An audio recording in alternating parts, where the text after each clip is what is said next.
Hello बच्चों, आइए प्रश्न को देखते हैं। यदि a जिसके निर्देशांक है 1,2, b के निर्देशांक है -3,2 और c के निर्देशांक है 3,-2 त्रिभुज एबीसी के शीर्ष दे रखे हैं, तो हमें दिखाना है कि tan a का मान 2 के बराबर है, tan b का मान 2/3 के बराबर है, tan c का मान 4/7 के बराबर है।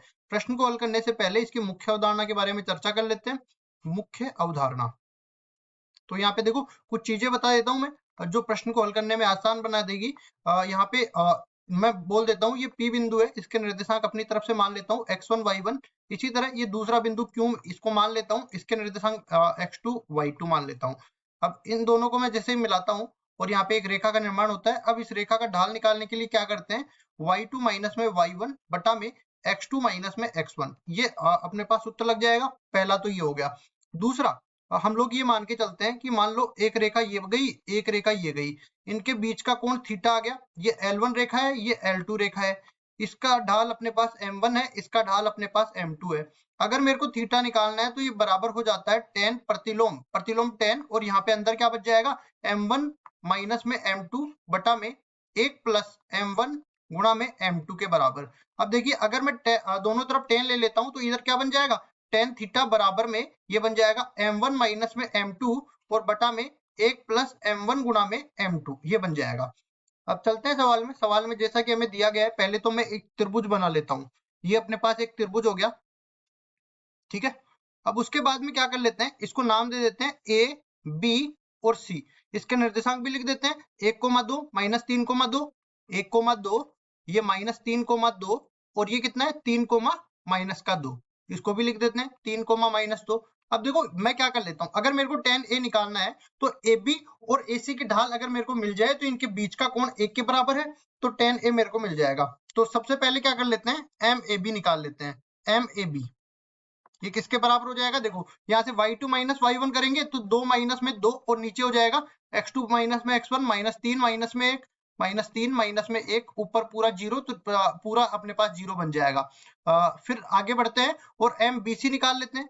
MBC किसके बराबर आ जाएगा, देखो -2, -2, ये -2 और नीचे कितना हो जाएगा 3 और माइनस माइनस प्लस का 3, 3 + 3, तो ये अपने पास -4 बटा में 6, मतलब कि माइनस का 2/3 बच जाएगा। इसी तरह अगर मैं AC की ढाल निकालता हूं तो ये किसके बराबर बनेगा, -2 और नीचे कितना है 3 -1 और पूरा कितना बन जाएगा -4 बटा में 2, मतलब -2 बन गया। अब देखिए इसके बाद हम लोग क्या करते हैं, सबसे पहले मैं A के बारे में देख लेता हूँ। कोण A निकालने के लिए लिखेंगे A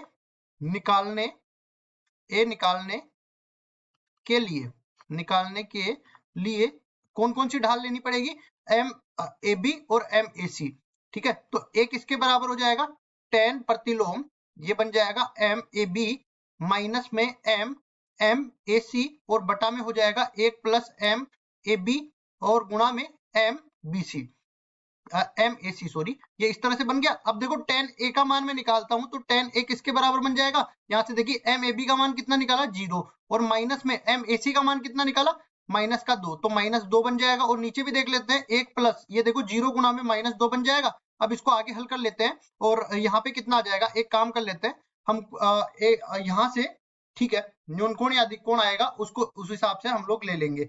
मापांक लगाने वाला था, लेकिन यहाँ पे न्यून कोण भी आ सकता है, अधिक कोण भी आ सकता है, तो tan A का मान ऋणात्मक भी हो सकता है और धनात्मक भी हो सकता है, उस हिसाब से मैं बता दूंगा।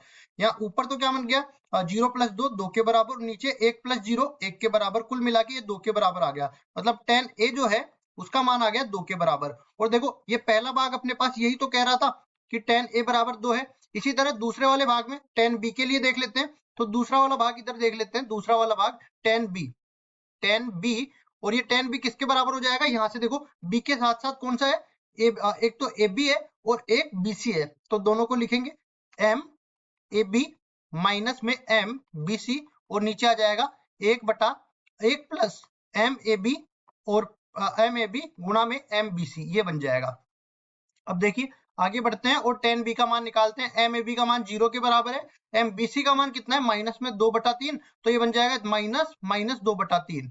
फिर आगे देख लेते हैं 1 प्लस, ये कितना बनेगा एम ए बी मतलब 0 गुणा में -2/3 ये बन जाएगा। आगे इसको हल करते हैं तो ऊपर तो 2/3 बच गया और नीचे अपने पास 1 बच गया, तो tan b का मान निकल के आया किसके बराबर, 2/3 के बराबर। तो इस तरह से दूसरा भाग भी हल हो गया।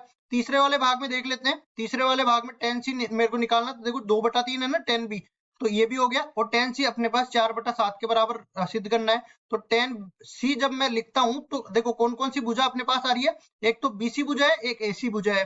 तो दोनों को मैं लिख देता हूं यहाँ पे MBC माइनस में MAC और नीचे आ जाएगा 1 प्लस MBC गुणा में MAC, ये बन गया। अब इसके बाद देखो tan c बराबर किसके हो जाएगा, MBC का मान। MBC का मान इधर देख लेते हैं। MBC अपने पास है माइनस में 2/3 और AC माइनस में 2 के बराबर है, तो ये बन जाएगा माइनस में 2/3 माइनस में माइनस का 2 और नीचे बन जाएगा 1 प्लस माइनस का 2/3 और गुणा में माइनस का 2। इसके बाद आगे हल करते हैं तो ये अब देखो -2/3 प्लस 2 बच गया और इधर भी देखो 1 प्लस 4/3 के बराबर ये आ गया। इसके बाद आगे सरल करते हैं तो tan c बराबर में यहाँ पे देखो 3 दूनी 6, 6 माइनस 2 4/3 तो ऊपर से ऐसे रह गया और यहाँ पे देखो 3 और 4 7, 7/3 नीचे आ गया।